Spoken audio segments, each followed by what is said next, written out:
Tayo dito sa San Fernando, Pampanga, kung saan nga po itong ating kinukwento kanina. Ito po yung biga na bumagsak dito po sa lugar ng construction ng ginagawang SM po dito sa mismong kabayanan sa San Fernando, Pampanga. At kanina nga po ay ginit ng pamunuan ng mall na isolated case ang pangyaring ito at pinangangalagaan naman daw nila ang kaligtasan ng kanilang mga trabahador.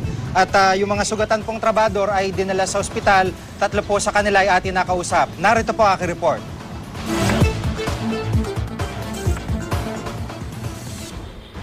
Kayang 10 metrong biga o beam ng ginagawang mall sa San Fernando, Pampanga habang nagbubuhos ng semento sa ika-5 palapag nito. Dahil break time noon, ilan sa mga trabahador sa ilalim ay nadaganan ng mga materyales at kabubuhos pa lang na semento. Isa si Brian Arceo sa mga nagpapahinga sa ilalim na nasaktan sa insidente.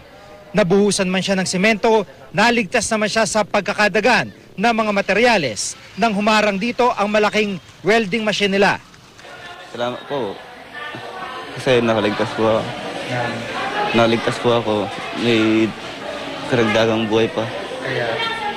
Kaya sana ingat na lang.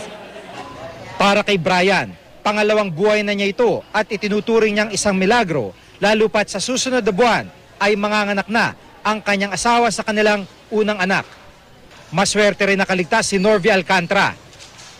Nasa may lugar naman siya nang binubuhusan ng simento at tila para silang nalagay daw sa imbudo at dire-diretso pababa. Gaya ni Brian, minor injuries din ang kanyang natamo. At para sa kanya, maswerte at nakaligtas pa siya. Nagkapatag ko kami sa taas ng semento. Nung pag bigla na lang lumagutok yung namin, slab. Yun ang pag-uho, sinabayan na ng guho.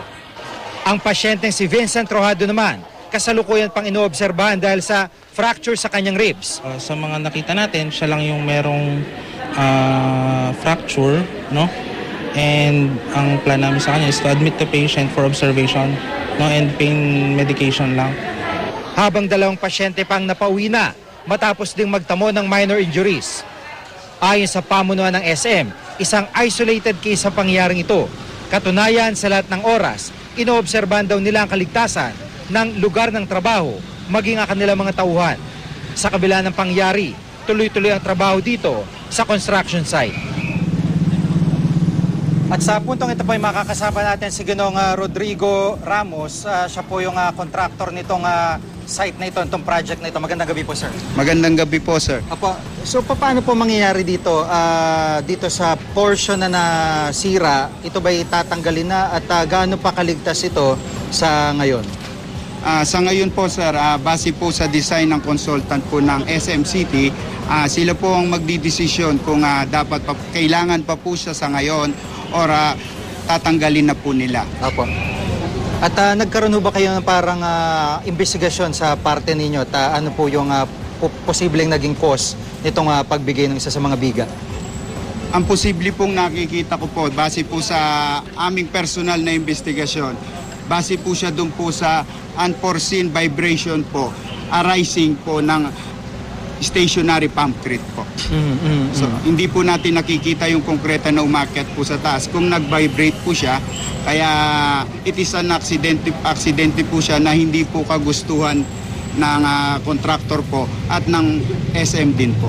Opo, at itong isa sa mga tinitingnan din ho ng mga tao din, yung parang support na inilagay nyo scaffolding, hindi ho ba kinulang yun?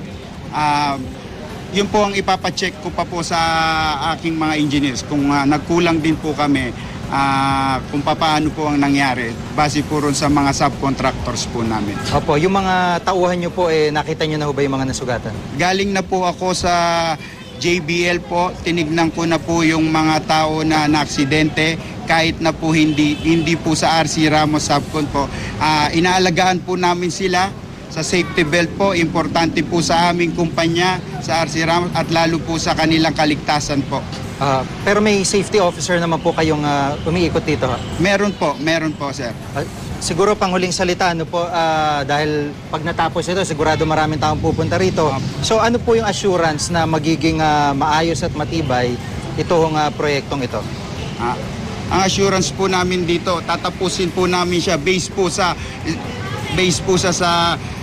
specification po at saka based po sa plan and specification po ng SM po. Okay, maraming salamat po. Thank Si you very Ginong Rodrigo Ramos, siya po yung contractor nitong ginagawang SM dito sa San Fernando, Pampanga.